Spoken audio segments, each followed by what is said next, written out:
Baba, katika jina la Yesu tunalishukuru jina lako kwa sababu ya wakati huu na wasaa huu. Mfalme wa amani, tazama mtumishi wako anapokuja kusimama ili kuleta neno lako kuu ambalo mfalme umeachilia Jumapili ya kwanza ya mwezi huu wa 3. Bwana, nena na moyo zetu, ganga mioyo yetu, nena na hali zetu, mtie mafuta mfalme wa amani. Na kuadhimisha mahali hapa mfalme mkubwa, neno lako linasimama, yote yatapita, lakini neno lako Bwana litasimama. Tubariki Bwana, tuliza kila roho, tuliza kila hali mahali hapa. Wacha mfalme environment hii, hali ya anga tulie kwa sababu ya neno lako. Asante kwa wema na fadhili zako. Katika jina la Yesu Kristo tunaomba na hata kuamini. Makofi makubwa, shangwe na vigelegele, shangwe na vigelegele vizuri, kelele nzuri. Haleluya, amen, haleluya.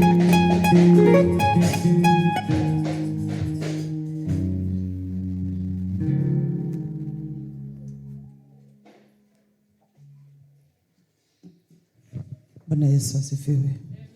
Bwana asifiwe sana. Praise the Lord. Pigia Bwana makofi tunapokaa. Appreciate the Lord as you take your seats. Karibuni kwa viti. Welcome to your seats. Karibu. Nashukuru Mungu kwa hali ya hewa. I thank God for the good environmental state that we are in. Tumekuwa na ukame kwa muda. We have had a drought for so long. Lakini tunamshukuru Mungu tena kutuonea huruma, kutupatia mvua. But we thank God because He had mercy on us and given us rains. Nashukuru Mungu kwa wale ambao hawaogopi mvua kuja kanisani na I thank God for you who do not fear the rains and you've come to church.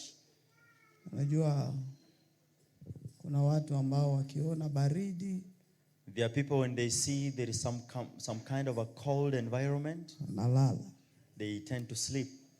Lakini Mungu akubariki kwa sababu umekuja wewe kanisa. But may God bless you because you have made a step to come to church today. Bwana Yesu asifiwe. Praise the Lord Jesus. Kukomaa, being mature, ni kuwa unajitoa kwa Mungu wakati unaofaa na wakati usiofaa. Means giving yourself to the Lord in time, in season and out of season. Kwa sababu tunaishi katika dunia ambayo hatutakaa kila siku kitu kiwe kimoja tu. Because we are living in a times and season where not every time things will be okay. Kwa hiyo unapokomaa katika maisha, therefore when you mature in life, utapambana na kila hali. You will struggle and fight in any situation. Ili uweze kumtafuta Mungu. You have to seek the Lord. Bwana Yesu asifiwe. Praise the Lord Jesus. Kwa hiyo Mungu akubariki kwa kujitoa. Therefore may God bless you for you coming this place. Na muda mchache tu hapa. I have very little time here. Tunaenda kujifunza neno la Mungu. We are going to learn the word of God. Ambayo nasema vita sio vyetu. That says that the war is not ours. Au neno nasema vita sio vyako. Or says that the fight is not yours. Kwa sababu mara nyingi hatupigani sisi, tunapigana kila mtu binafsi. Many a times we do not fight as a whole, but we fight each one of you in your own way. Ndio maana nasema vita si vyako. That's why I say that the war is not yours. Vita ni vya Mungu. But it belongs to God. Bwana Yesu asifiwe. Hallelujah. Katika maisha tunayoishi, in the life that we are living, tulijipata tuko vitani. We found ourselves in a war. Na hivyo vita hakuna mtu ambaye alivichagua. And this war none of us chose to fight it. Kwa sababu afadhali kupigana vita ambavyo unajua vilianzia wapi. You better fight a war that you know where it began from. Kwa sababu una jinsi unaweza vipigana. Because there's a way you can be tactical. Lakini kuna vita ambavyo but there is a kind of a war ukufikiria vitatokea katika maisha yako. That you never thought it will ever happen in your life. Lakini vinatokea. But it happens. Bwana Yesu asifiwe. Praise the Lord. Kuna vitu ambavyo unaweza kuchagua katika maisha. There are wars that you can choose in life. Unaweza kuchagua mume. There are things you can choose in life. You can unaweza kuchagua mke. You can choose a wife. Lakini kuna vitu ambavyo huwezi chagua. But there are things you cannot choose. Lakini unajipata umevipata tu. But you find yourself in them. Na mara nyingi katika maisha, and many times in life, kuna watu wanakulaumu. There are people who are blaming you. Kuna watu ambao wanakupiga. There are people fighting you. Lakini hawajui vita hivi vilianza wapi. And they do not know where this fight hata wewe mwenyewe hukupenda. Even yourself did not like it. Kuwa katika vile vita. To be in such a war.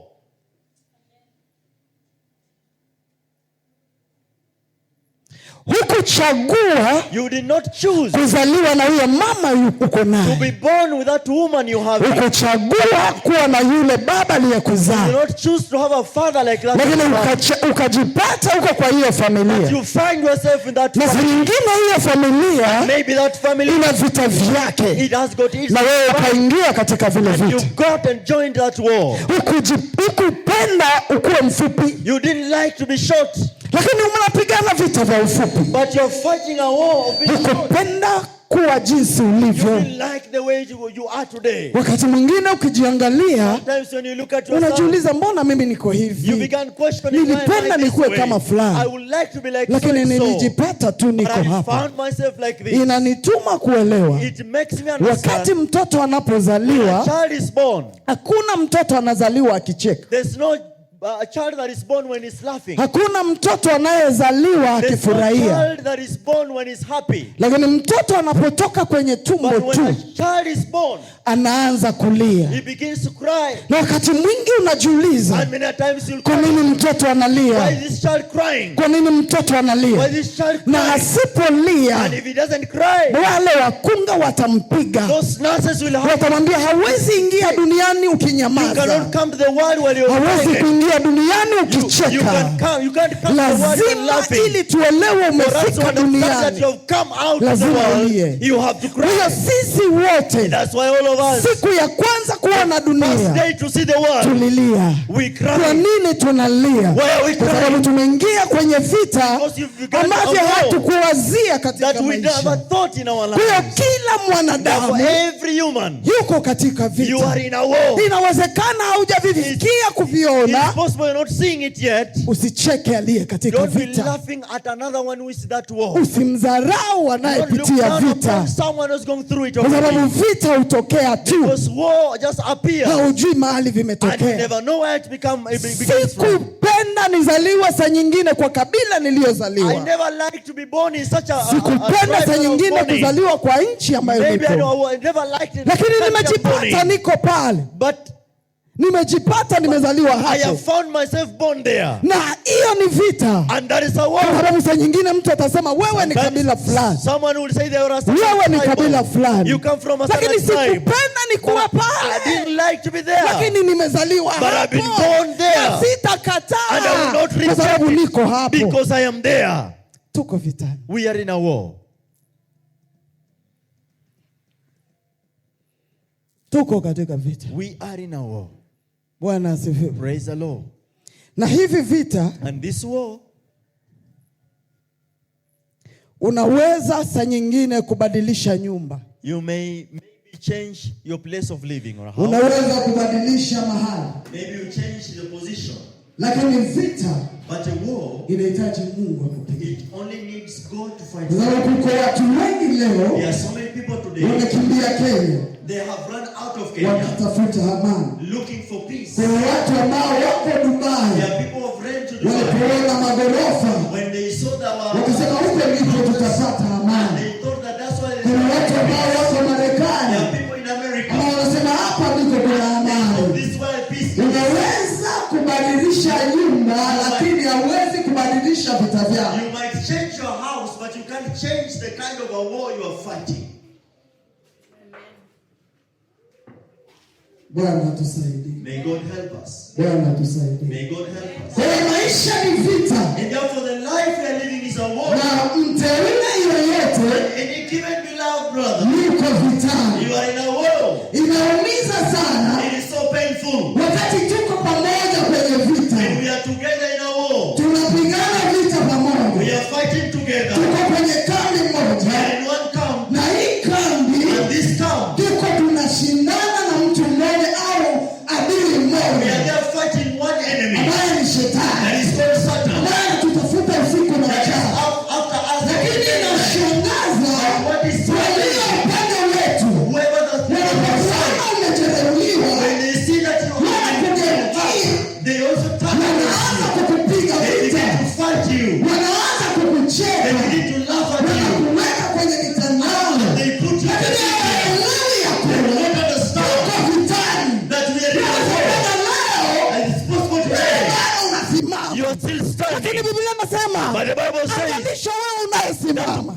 careful you Kwa maana ibilisi hatafuti anayekaa chini, lakini anatafuta anayesimama. That is after the one who is standing. Amweke chini. He will put you down. Tunapokuwa vitani, and therefore when we are in a war, vita vinapokuwa vikali, when the war is so massive, wengine wamejereuliwa. Sometimes people are hurt kwenye uwanja wa vita. At the beginning of the war, wengine wamejereuliwa. Some have been hurt wanapopigana hivi vita. When they are fighting this war. Usimcheke mtu. Do not laugh at someone ambaye amejereuliwa kwenye vita. That have been hurt in a war. Kwa sababu hakujua. Because he never knew. Bomu itatokea pande gani. That where the war or a bomb will come from. But suddenly akajipata. He found himself. Amepigwa mguu. He's been beaten the leg. Suddenly. Kio limeenda. He's been shot maybe the ear. Suddenly. Majeraha makali. There's so much pain. Shika ndugu yako. Hold the hand of your brother. Uinue tena. And lift him up again. Safari bado. And the journey is still going on. Kwenye kiwanja cha vita. Don't remain in the battlefield until the end. Let us fight. Mpaka mwisho. Fight till the end. Hata kama majeraha ni mengi. Even if pain is too much. Hata kama uchungu ni mwingi. Even if pain is too much. Hata kama maumivu yanapita kipimo. Even if feeling so bad. But stand. Lakini inatisha leo. But it's so bad today. Mtu anapopigwa. When someone is beaten down. Katika uwanja wa vita. In the battle war, in the battlefield. Walio upande wao. The ones who are on his side. Kuliko kumtia moyo. Instead of encouraging him. Wanacheka. They begin laughing at that person. Kuliko kumtia moyo. Instead of encouraging him. Wanamlaumu. They begin to blame. Lakini tuko vita. But we are in a war. Na hivi vita hatukuvipanga. And this war hatukuvipanga kuwa ndani. We did not plan to be in it. Kuna mchungaji ambaye nimempenda sana. There is one pastor that I've loved so much. Amehubiri habari za ndoa. He has been preaching about marriage. Anaitwa Rose. She's called Rose. Wakati amehubiri injili, when she had preached the gospel, wengi waliweza kumpigia makofi. So many people are applauding and clapping for her. Lakini wale wanapiga makofi, but those who are clapping for ndio wale wanabadilikaga tena kutukana. Are they the ones that turn around to become ndio wale wanabadilikaga kurusha mishale. That turn around to throw again. Lakini katikati ya wanawake wengi, but among women, huyu mwanamke amesimama. This woman has stood. Huyu mwanamke amemhubiri Yesu. This woman has preached Jesus. Huyu mwanamke amejitoa. This woman has given herself. Lakini kama kuna jambo limetokea, haina haja kusema si wewe ulikuwa na hubiri hivi. There's no reason for you to say that you used to preach like this. Tuko vitani. Know that we are in a war. Unaweza kuanguka mara moja, you can fall one time, mara mbili, second time, mara tatu. Biblia inasema mwenye haki anaweza kuanguka, lakini akasimama tena. But he shall stand again. Na akaendelea mbele. And he shall rise and continue. Tuko vitani. We are in a war. Tuko vitani. We are in a war. Unajua kuna watu, you know, there are people, anafurahia wakati jambo linakupata. They are happy when something lakini hajui ya kuwa, but they do not know, wakati tulipokubali kumhubiri Yesu, when we accepted to preach Jesus, tumekubali kupigana. We have accepted to fight. Katika ufalme wa Shetani, the kingdom of Satan, he doesn't sleep. Mishale ni mingi. There are so many arrows. Majaribu ni mingi. And so many vita ni vingi. There is a lot lakini of war. hatufi moyo. But he doesn't. Tunaendelea katika safari. We are still fighting and hatuachi kumtumikia Mungu. We'll not stop. Kwa hiyo wachungaji na watumishi wa Mungu, tusiwe watu wa kujaji watu. Kwa sababu wewe haijakupata, because when it shall find you, keep quiet. Nyamaza kimya. Be quiet. Maisha, life, ni vita. Is a war. Nilijipata nikawa mhubiri. I found myself a preacher. Nilipokuwa mdogo, when I was young, saa nyingine ndoto yangu ilikuwa nyingine. Maybe my dream was different. Sikuchagua, I didn't choose, siku moja nitakuwa mchungaji, or think that one day I'll be a pastor. I never thought, siku moja nitakuwa napiga kelele, that one day I shall be lakini Mungu aliponiita, but God when he called me, akaniambia Esa, he told me, Esther, tumika, serve. Nifanyie kazi. Serve me. Tukakubali kuifanya hii kazi. And we accepted lakini to serve the Lord. Kazi tunayoifanya, but this work we sio are on, kazi ya furaha. it is not full of wakati joy. mwingine unaangalia mtu, sometimes you look at someone, sana, you really be lakini kiato chake kimejaa miiba, but it's full of thorns. Kiato chake kimejaa uchungu. His shoe is full of pain. Tunasimama kwenye miiba. He's standing na on the kumbuka habari za Bwana. I remember Yesu anasema duniani kuna ziki, lakini anasema jipeni moyo. Kwa hiyo maisha tunayoishi, unaweza kuonekana umependeza, unaonekana ya kuwa uko sawa, lakini tunapomtumikia Mungu, tunamtumikia Mungu na majeraha, tunamtumikia Mungu na machozi, tunamtumikia Mungu na kukatishwa tamaa. Si kama tunacheka, not because you are laughing. Hapana. No. Wakati mwingi tunatamanika. So many times we lose hope.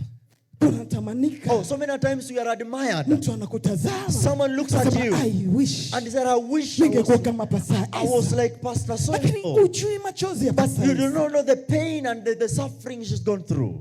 Ujui ninapolala ninalia kiasi. When she goes on to bed, what is happening? Lakini hatuachi. But tunaendelea kupambana katika safari. To fight in this journey. Tukijua ya kuwa knowing baada ya maisha, all this life, baada ya vita vikali, tunajua we know tutavikwa taji, that we shall be crowned. Ng'ambo ya bahari, after the hatutaona tena uchungu. We shall never see pain. Ng'ambo ya bahari, across the sea, hatutalia tena. We shall never cry. Ng'ambo ya bahari, across the sea, tutapumzika. We shall be harvested. Ng'ambo ya bahari, across the sea, tutapanguswa machozi. We shall be wiped our tears. Mtu wa Mungu, I tell you, man of God, nguvu katika Bwana. Encourage yourself in the Lord. Kwa karibu.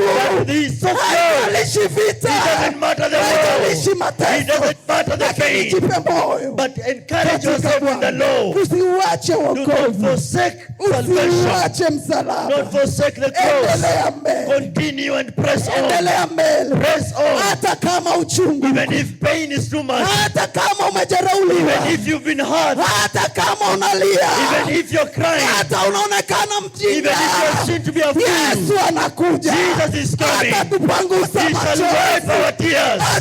He shall wipe our tears. He shall wipe our tears. Encourage yourself in the Lord. Encourage yourself together with the pain that you're going through. Together with the pain. Together with the rejection. Encourage yourself. Continue, press on. Don't listen to people. No. Usibakie nyuma. Don't remain behind. Endelea mbele. Continue. Tuko vita. We are in a war. Yesu anasema. Jesus says, duniani kuna ziki. In the world there is pain. Duniani kuna ziki. In the world there is pain and struggle. Duniani in the world there is pain. Maisha ya wokovu. The life of salvation kubeba msalaba. Is to carry the cross. Maisha ya wokovu. The life of salvation. Sio vile unafikiria. It's not the way you think.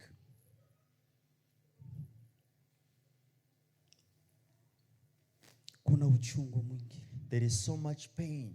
Lakini Bwana anasema. But the Lord says katika kitabu cha Mambo ya Nyakati wa Pili. In the book of 2nd Chronicles. Is it 2nd Chronicles? Sura 20 na mstari wa 15. Akasema, sikieni Yuda wote, nanyi mkaao Yerusalemu, na wewe mfalme Yehoshafati. Bwana awaambia hivi, msiogope wala msifadhaike kwa ajili ya jeshi kubwa hili, kwani vita si yenu bali ni ya Mungu. Amen. Amen. Biblia inasema msiogope. And the Bible says that do not be afraid. Vita mnavyopigana, that the war you are fighting sio vyenu. It's not yours. Lakini vita but the war ni vya Bwana. is of the Lord. Wewe unaona mteule anapopitia. Therefore, when you look at someone going through battles, unaona hii hali ya kuhubiri, you see this state of preaching, unapigwaga kulingana na kile tumehubiri. You're beaten according to the way you've been preaching. Na mara nyingi shetani utafuta mtu, and many a times Satan is after someone kwa kipawa ambacho yuko nacho, in that gift that he has. Kwa hiyo vita vinakuwa vikali sana. And therefore the battle becomes so great. Kwa hiyo ukiona mtu, therefore when you look at someone, aidha alifungua kanisa, maybe he was able to open a church, alafu kanisa ikafungwa, and the church was closed down. Usimcheke ule mtu. Don't laugh at that person. Wewe naye hamko sawa. You are not of the same level. Kwa sababu huyu alijaribu. Because this one tried, na huyu alifanya kazi. And he worked. Na kazi aliyoifanya, and the work that he performed, wewe haujawahi kuifanya na hautaifanya. You have never done it and you'll never do it. Kwa hiyo huyu mtu, therefore this person, anastahili kupata heshima. He must be respected.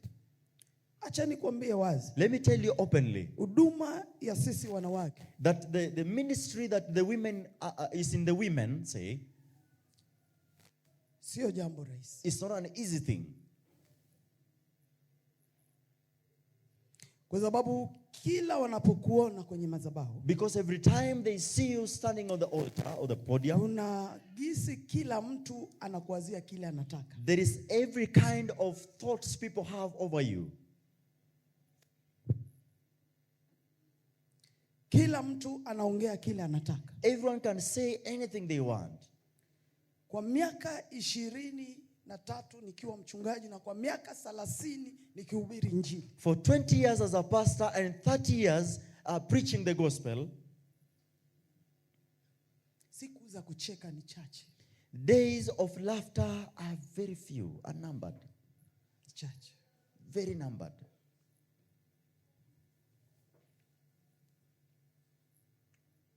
Lakini neema inatosha. But the grace is sufficient. Mungu anasema, the Lord said, vita sio vyenu. That the battle is not yours. Kwa nini anazungumza vita sio vyenu? Why is he saying that the battle is not yours? Anajua tuko vitani. He knows that we are in a battle. Ukijua uko vitani, when you realize you are in a battle, hautakaa kwenye hali ya starehe. You will not stay in that state you are in, comfortable. Kwa sababu mtu aliye vitani, because anyone who is in a battle, lazima awe makini. He must be keen. Kwa sababu adui anaweza kupenya wa mahali popote. Because the enemy can come from any corner. Adui anaweza kutokea mahali. The enemy can come from any point.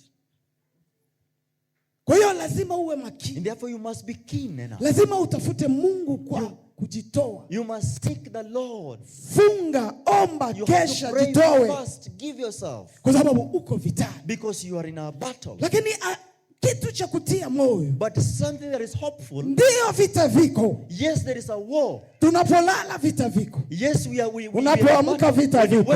Unapotembea vita viko. Unapoishi vita viko. Ukiwa kwa ndoa vita viko. Kama hauko kwa ndoa vita viko. Kama uko mtoto vita viko.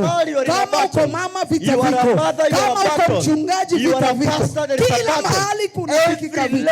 Lakini kitu kinachotia moyo, Mungu anazungumza, hivi vita vyote sio vyenu. Kwa sababu mmenitumikia, kwa sababu mmekuja kwangu, sikilizeni, msiogope. Vita sio vyenu, vita ni vyangu. Nitapambana vita hivi, nitawapigania, nanyi mtanyamaza kimya. Kwa hiyo mteule, pamoja na vita, Mungu anayetupigania, kuna Mungu anayetutetea, tunaye Mungu anayetufunika mabawa yake usiku na mchana. Kwa hiyo tunamtangazia shetani, anapojaribu katika maisha yetu, anajaribu kupiga hapa na pale, Bwana ametuambia tusiogope,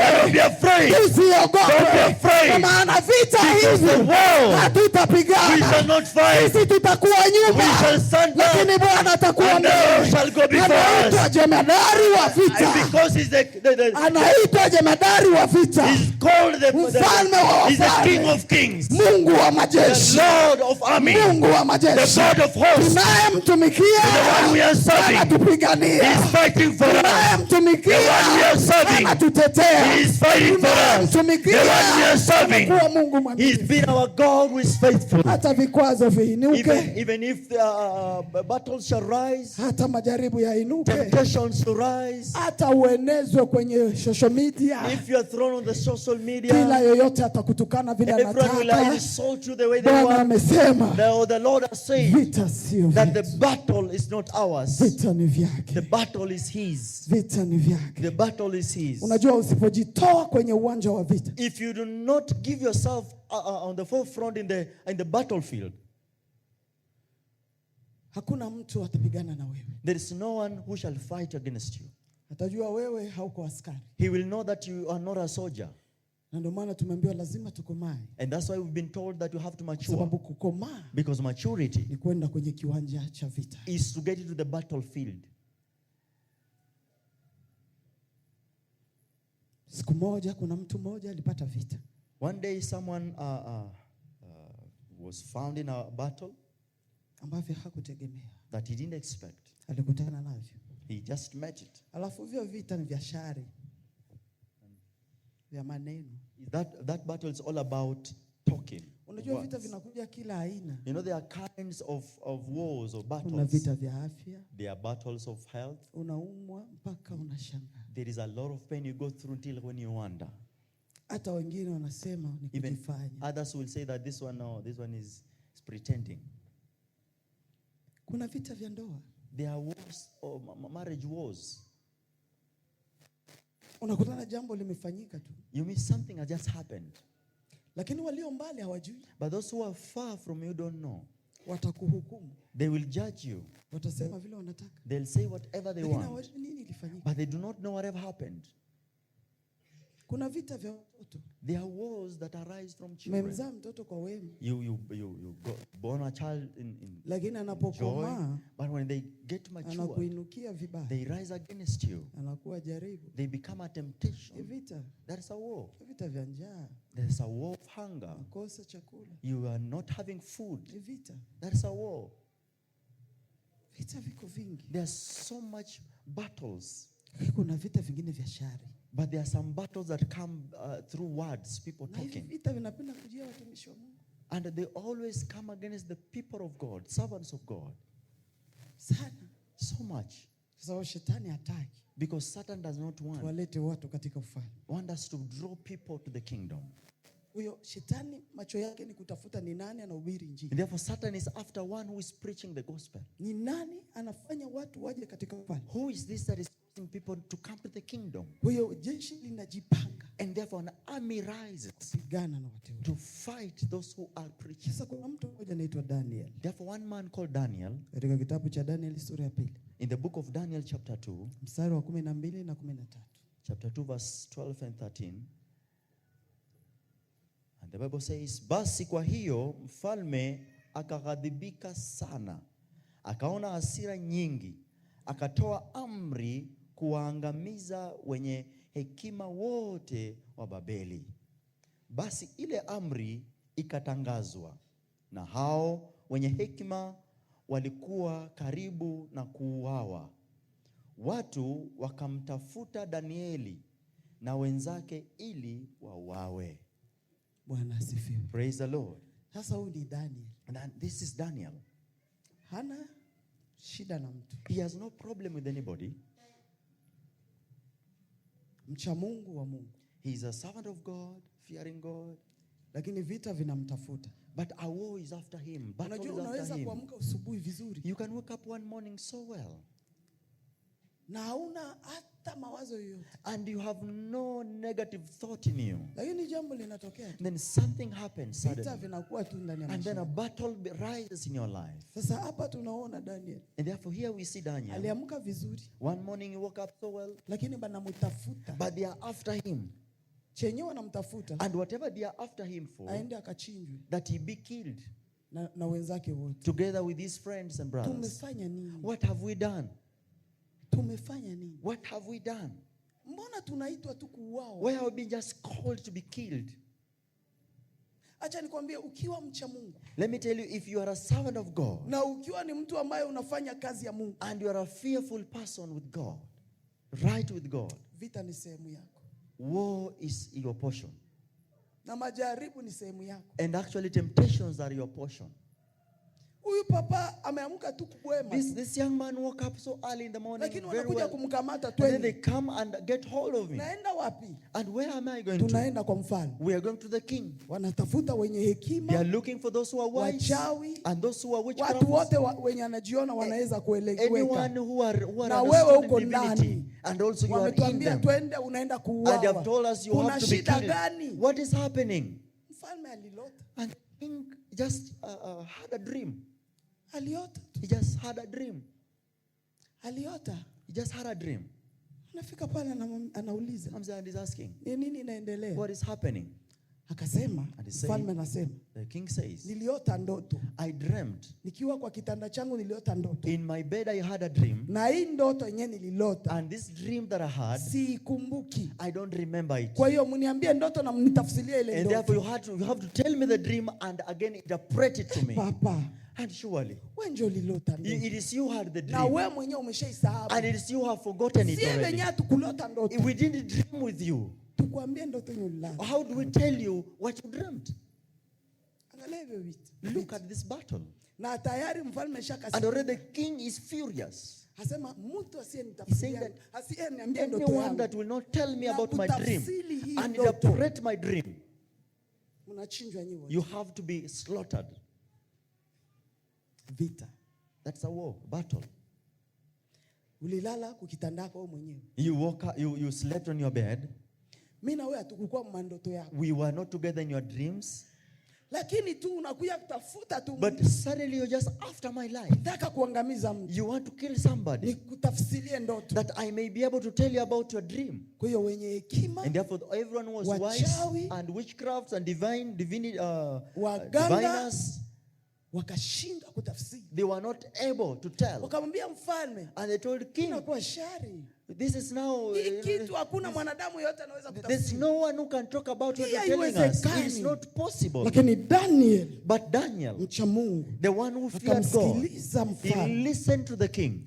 Akajua ninayemwamini. And he knew that I believe in ni Mungu anayefungua siri. Is the God that gives secrets. Ninayemwamini. The one I believe ni in. Mungu asiyeshindwa. Is the one who is never defeated. Ninayemwamini. The one that I believe in. Ni Mungu wa haki na kweli. God of righteousness. And I said that king, listen to me. Give me time. Nipatie muda. Give me little time. Acha nikwambie. Let me tell you. Hata kama wamekuweka utauawa. Even if they are written to be killed. Nipatieni muda. Tell them that give me time. Nipatieni muda. Give me little time. Hata kama wanakuongea. Even if they are talking about hata you. Wanakusema. Even if they are talking about you. Tell them give me time. Mnasema saa hizi. Usiku mtalala. Lakini mnipatie muda. But give me little time. Nipatie muda. Give me time. Ili mjue. For you to know. Ninayemwamini. The one that I serve. Ni nani? Who is this? Ni nani? The one I serve. Unajua watu wanaweza kuongea. People can talk. Sauti zinaweza kusikika. Voices can be heard. Lakini ni kwa muda. But it's for a time. Talk. Lakini kuna muda. But there is a season. Mungu anaongea. God speak. Na Mungu akiongea. And when God speaks, utafunga midomo. You will shut down your mouth. Shut up. Mungu akiongea. When God speaks, aibu mtaipata. There will be shame upon you. Mungu akiongea. When God speaks, kibali kinazidi. The grace of God increases. Kuna wakati ambao shetani anazania ameshinda. There's a time when certain things he has defeated you. Muda tu. It's just for a time and season. Ni muda tu. Just time. Ni muda tu. It is just time. Wakati mwingi Mungu anaruhusu. Many times God will allow adui apige kelele. The enemy to make noise. Lakini ni muda tu. But just for a time. Hiyo njaa uko nayo. The hunger you are having. Ni muda tu. It's just for a season. Ile ugumu unapitia. Maybe the pain you're going through. Ni muda. It's just for a season. Biblia inasema usiogope. The Bible says that don't be afraid. Vita ni vya Bwana. That the war battle belongs to the Lord. Daktari ameongea utakufa. The doctor has said you'll die. Ni muda tu. It's just for a time. Uzima ni sehemu yako. Life is your portion. Uzima ni sehemu. Life is your portion. Furaha ni sehemu. Joy is your portion. Sababu vita sio vyetu. Because the battle is not ours. Vita ni vya Bwana. And the battle is of the Lord. Tupigania usiku na mchana. He is fighting for us day and night. Usiku na mchana. Day and night. Kila wanapotuchimbia mashimo. Every time they are making holes and digging holes for us to fall in. Mungu anaweka bilalo. The Lord always will put their ladder for us to pass on it. Tunapitaka. We will always cross over. Kama if it is not God.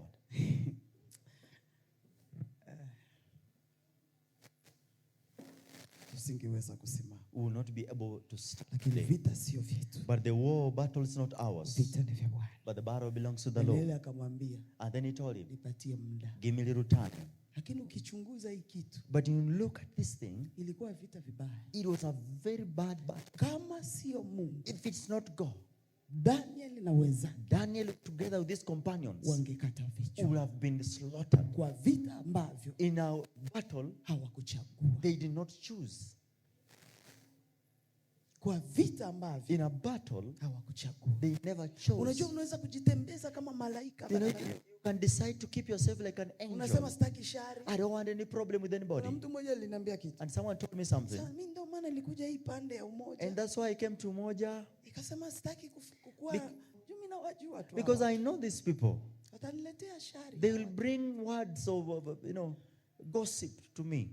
Kaambia mama. And I told him, Mama, hata ukae chini ya kitanda. Even if you go and hide under the bed, usikutane na watu. You don't meet anybody. Lakini chini ya kitanda. But under that bed, utakutana na vita. You will meet a battle. Vita viko fasi yote. Battles are all over. Hata ujifiche. Even if you hide, ujifanye malaika. You think that you are an angel. Ujifanye usemaji. You think that you never talk. Kinyamaza uko wa kiburi. Even if you keep quiet, you are proud. Ukisema unasema. If you talk, you are a gossiper. Ukitembea ule. If you're walking, that person is that person who just loitering all over. Ukikaa bila kutembea. If you sit down, bado kungali shida. Still there is still a problem. Utapumzika tutakapofika. You'll only have rest when you get to heaven. Shida. Problems. Shida. Problems. Vita. Battles. Hata utaki. Even if you don't want them. Bwana Yesu asifiwe. Praise the Lord. Vita kila mahali. Battle every corner. Mimi nimekuwa na vita za watoto. I've had battles from children na za watumishi wa Mungu. And from servants of God. Kuna mtu ambaye nimepigana naye vita sana. There's someone I've been fighting with or battling with for so long. Just because of the way she sings or uimbaji wake. The kind of singing. Ukisikia maneno unafunga macho. If you listen to the words, you'll close your eyes. Unasikia kama ni maneno ya Mungu. And you will feel that this is godly words. Ukifungula macho. But when you open your eyes. Unasema hizi nyimbo ni za kidunia. And look at the videos and wonder. Kuna nyimbo moja inaitwa Naso. Kuja kwanza hapa. Kuja kwanza hapa. Unajiuliza hii Naso. And then you wonder, what is this Naso thing? Kuja hapa. Come here please. Unajua tuko na watu. We have people. Wana vipawa vya Mungu. They have gifts from God. Naona vile ananiona vita. You see the way he's looking at me, that's a battle already. Huyu ni kijana. This is a young man. Kwa watoto nimezaa. Of the children I've given birth to. Mtoto wangu wa 5. This is the 5th child. Nampenda sana. I love him so much. Ana ndevu. He's a beard. Ana sura ya baba yake. And he looks like his father. Anifanani mimi. He doesn't look like me. Anafanana baba yake. Looks like his father. Lakini matatizo ya vita ya huyu mtoto. But the battles from this young man. Anampenda Mungu. He loves God. Anampenda Mungu kwa kumtumikia kwa uimbaji. And he served the Lord through singing. Lakini nyimbo zenye anaimba. But the songs he's singing. Nikifunga macho. When I close my eyes. Nasikia nabarikiwa. I feel blessed. Nikifungua macho. When I open the eyes. Naona Naso. And then I see Naso all over. Naso. Na wale wenye wako naimba Naso. And those people who are dancing with him. Wanavaa tumbo kati. They are having tumbo cuts. They are putting on. Tuimbie kwanza hii Naso tusikie. Please sing to us this Naso song. Bwana asifiwe. Hallelujah. Vita. This is a battle. Then you wonder. Mimi upigana naye. Naomba mweke Naso. Mfunge macho. Alafu mkifungua hiyo Naso unajiuliza, hii ni gospel? And I question myself, is this a gospel song? Or Najua baadaye atanipiga vita. I know later he will come and mama mbona and question me, Mom, why this? Na ufilme vizuri. And have a good film here, please. Take this video very well. Atuambie. Let him tell us. Anaimba inaso. This Naso is singing. Ni nini? What is it? Let him explain. Nyuma hapo maneno ya Mungu yako ndani. There's some small words about God in it.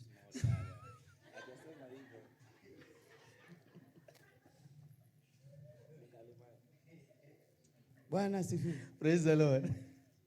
Kwa hiyo nimekuwa toka aanze kuimba. Since he began singing, naangaliaga nyimbo zake. I look and watch his songs. Amuita kijana. And I call him. Mbia tunataka kwenda mbinguni. Yes, remember we want to go to heaven. Kwa hiyo tujue tunaimba nyimbo za aina gani. Therefore know what kind of songs you're singing. Kuna nyimbo kabisa ukienda kwa nani yake inaitwa nani? There's this kind of a song. What's the title? Umenibariki. Anaimba vizuri. He sings so well while eyes are closed. Hata vile unamwangalia ni vizuri. When you look at him, it looks good. Lakini hii Naso. But this Naso thing. Iko naona watu wengine wanadansi tumbo. Some are singing while wearing Naso. Almost. Naso. Ashuliza. Ambia mtoto wangu. My son, what is this Naso thing? Tunakwenda nayo mbinguni au tunabakia nayo hapa duniani? Or shall remain here singing Naso? Lazima uangalie. Look at this. Imba kwanza na. Aimba hii nyimbo kwanza. Let's have a change of this song. Please. Usikilize, alafu tuende kwa Naso peke yake. Listen to the song he's going to perform and then Naso next. And then know that there's a Shetani anawinda watu. Satan is after people. Wako mbia Mungu. Wako mbia Mungu. They're the things of God. Tena kingine karoka kanakuja. And then there's another spirit that rises. And then he begins singing Naso, Naso. Unajiuliza Then you wonder. Au ni mimi ndo naona? Or it is me who's not having a good observation. Basi watu waende wakaangalie. Then people go and watch. You go and find Jose J on YouTube. Waangalie kama mimi nasema. And see if what I'm saying. Kuna vitu za kiroho pale. There are spiritual things there. Kuna vitu zingine hazieleweki kama Naso. Things that are not understood like Naso. Mimi ni mzee. I don't know if I'm too old. Ndio maana sielewi. And that's why I do not understand. Naomba mnisaidie. I ask you to help me please. To make me understand about his Imba nyimbo moja kwanza hapa. Give us one song please. That one and let's listen to it.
Amen.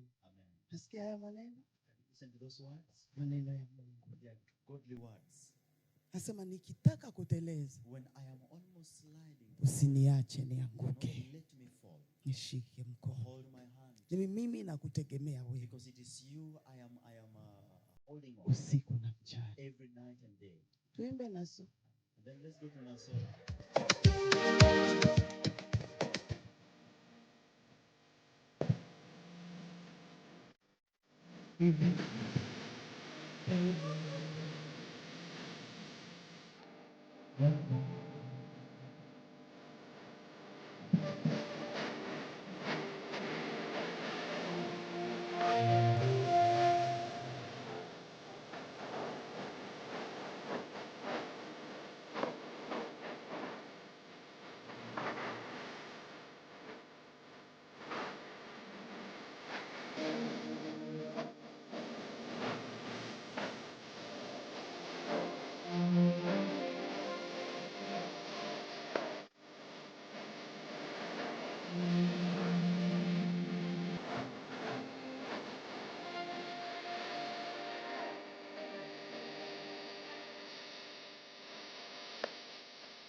Bwana asifiwe. Praise the Lord. Nampenda. I love him. Lakini muimbie Mungu. But sing for the Lord. Bakia kwa misimamo. Katika kizazi hiki, in this generation, huwezi kuelewa nyimbo za gospel au za dunia. You may not understand or differentiate between the gospel. Lakini bakia kwenye misimamo. But remains. Yesu anarudi. The Lord is coming back. Yesu anarudi. The Lord is coming back. Na utalipwa kulingana na kazi uliyoifanya. And you'll be paid according to the works. Bakia kwenye misimamo. Remain standing in the Lord. Bwana asifiwe. Praise the Lord. Kwa hiyo kila mmoja, everyone, angalie nyimbo zake. Watch his songs. Kuna nyimbo kabisa ukifunga macho, There are songs when you close your eyes, unabarikiwa sana. you are blessed so much. Lakini ukifungua macho hivi, But when you try to look, unaona tudada twenye tuko tuna dance mule ndani. look at the ladies that are dancing in those songs. Nasema Mungu wangu. Then you wonder. Unarudia unafunga macho. And then you go back and close your eyes. Hatutakuwa tunasikia nyimbo tukifunga tu macho. We shall not be listening to songs while closing our eyes. Bwana Yesu asifiwe. Praise the Lord. Na hizo zote ni vita. And all this is a battle. Kwa sababu shetani hataki tuendelee mbele. Because Satan does not want us anakuingizia tukaroke ingine. Because as another spirit is rising to toke come and confuse for you to get out of your lakini yeye hatatoka kwa msimamo katika But jina la he shall not Yesu depart from his Kristo. Apende asipende ataambiwa. He like it or not, he shall be told. Unajua tunaishi kwenye kizazi ukimuonya mtu. You know, we living in a season when you try to warn anybody, to rebuke someone, anahama kanisa. He decides to get out of the kizazi ambacho hakitaki kuonywa. A generation that doesn't want to be rebuked. Lakini huyu papa, but this young man, apande, he goes up, ashuke, comes down, kwa hicho kiti. He will stay on that seat. Bwana asifiwe. Hallelujah. Pigeni makofi. Appreciate him, please. Najua nyimbo yenye itatoka, I know the next song that is coming itakuwa nyimbo ya utukufu wa Mungu. Shall be a song full of the glory of God. Mahubiri itaisha. Preaching shall pass. Kila kitu kitaisha. Everything shall pass. Lakini uimbaji, but singing, tutaimba mpaka mbinguni. You shall be singing even to heaven. Hiyo shetani, that's why Satan, anapiga waimbaji. He is fighting those who are ministers. Anataka kuwaweka chini. He wants to bring them down. Kwa sababu kile wanachokifanya, and what they are doing, ni kikubwa sana. Because whatever they are doing is so big. Tunaomba neema ya Mungu. And therefore we pray for the grace of kwa God. Kila muimbaji Upon every singer, asimame katika roho na kweli. Kwa maana kazi wanayoifanya, because in the time that ni kazi kubwa. In this time to be praying, napoenda kumalizia, I'm going to, Biblia inasema ya kuwa, the Bible says, Daniel, Mungu akampatia ufunuo. The Lord gave him revelation. Na huu ufunuo, and this revelation, akaelewa ndoto. He understood the dream. Akatafsiri ndoto. And he had to interpret the dream. Mungu, the Lord, akawatetea.